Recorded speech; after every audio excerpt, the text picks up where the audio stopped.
The United States Navy just strangled Iran financially.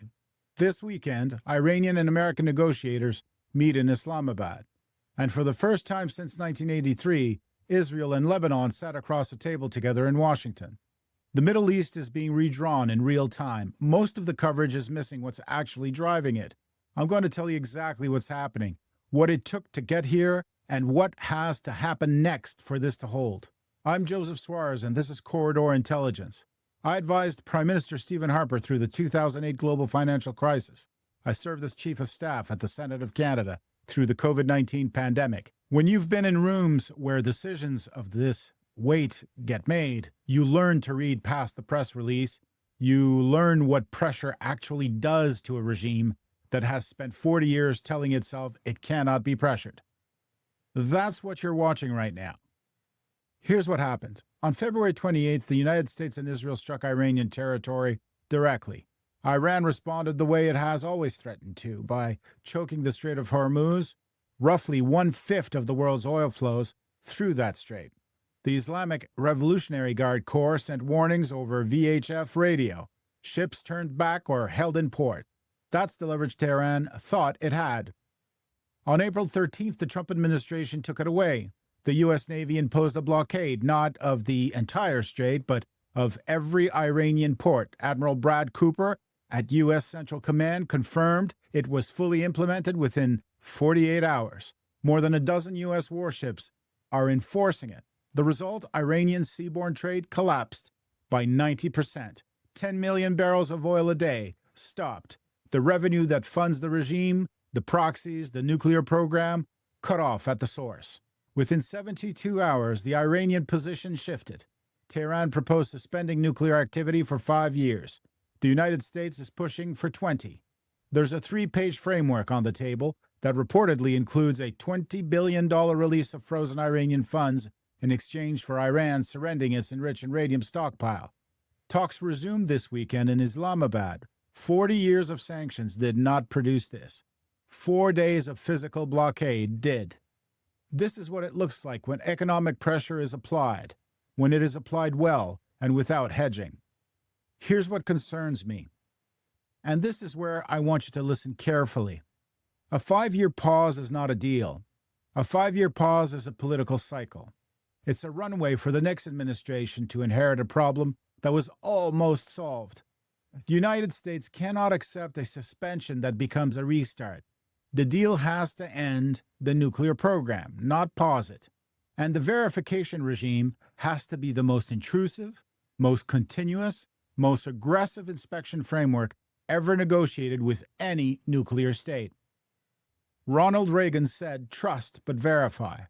That was a Cold War doctrine designed for a superpower rival. Iran is not a superpower rival. Iran is a regime that has lied to the International Atomic Energy Agency for 30 years. This isn't trust but verify. This is verify multiplied by 100. Inspectors everywhere, every facility, every centrifuge, every transit point, no notice, no exceptions, no sunset clauses that reward patience.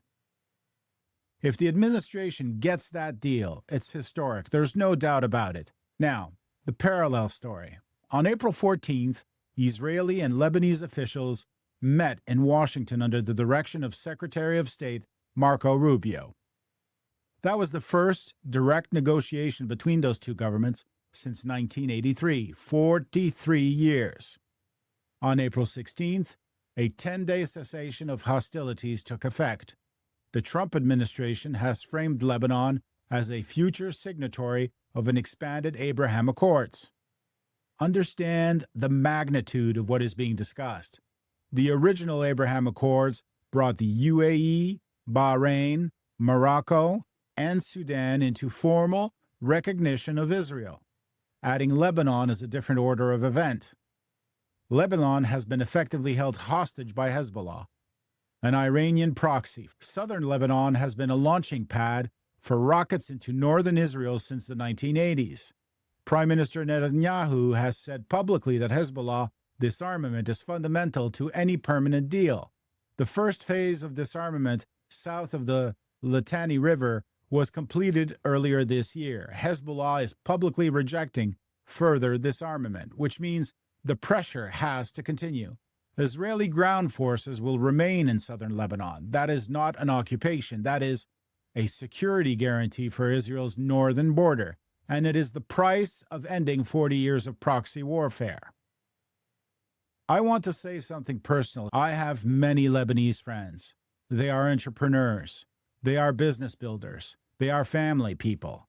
They are, in my experience, among the hardest working and most generous people I have ever known. Wherever the Lebanese diaspora has gone, Montreal, Paris, Sao Paulo, Dearborn, Sydney, they have built.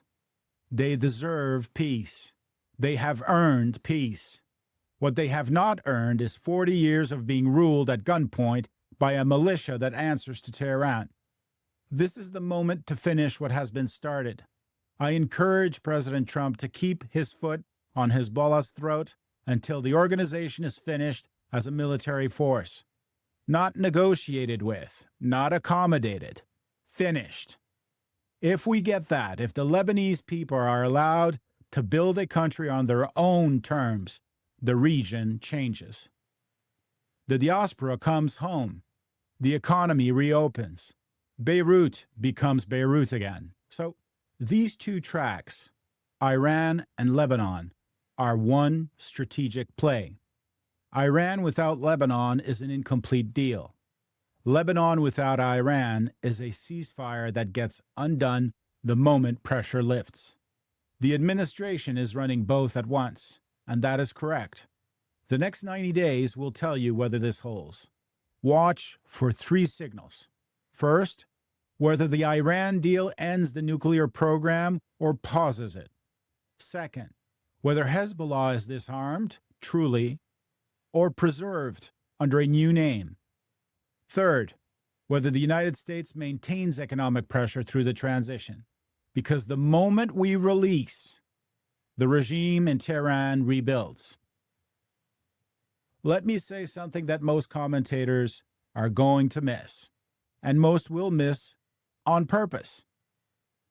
If this holds, if the Iran deal is signed, if Lebanon and Israel complete their peace, if Hezbollah is finished as a military force, this is one of the most consequential foreign policy achievements in modern American history. And we need to pause and recognize that reality. Since the Iranian Revolution in 1979, 9 U.S. presidents have dealt with post-revolutionary Iran.